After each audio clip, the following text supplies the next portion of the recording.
And the important relationship here is, of course, with the U.S. dollar, more precisely the relative strength of the dollar. And that is incredibly important for U.S. companies and markets.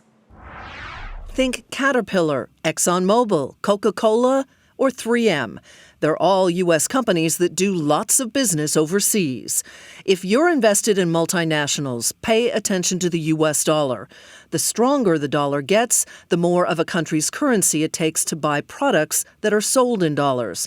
With prices up, it figures that fewer American products are likely to be sold in China and elsewhere. And some U.S. products, even oil, are facing tariffs, and that drives up the price even more. So one question investors have to ask, will higher prices allow a company to offset the fact that it's selling fewer goods? If not, profits are reduced. And the inverse is also true. For example, China's exports become cheaper to buy here, which reduces the impact of any tariffs the U.S. might place on those goods. So now the question is, how much of an impact is a strong dollar having on those multinationals? Seema Mody takes a look.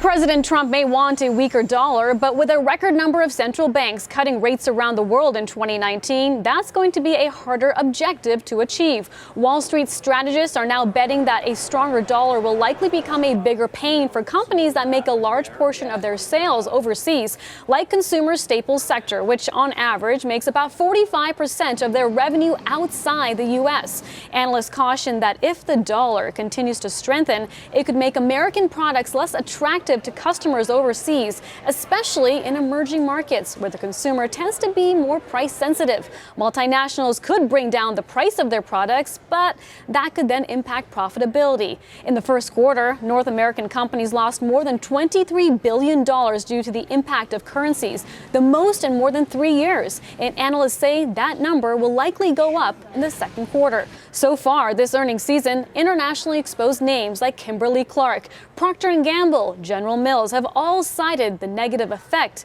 of currencies. But their stocks have held up well, in fact, outperforming the broader market in 2019.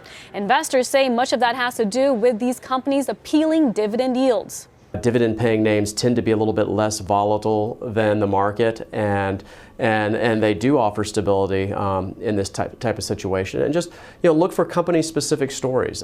With central banks becoming more accommodative, Invesco says it's making higher dividend-yielding multinationals, specifically in the consumer staple space, more attractive. But that can change if a stronger dollar continues to eat into profits. For Nightly Business Report, Seema Mody.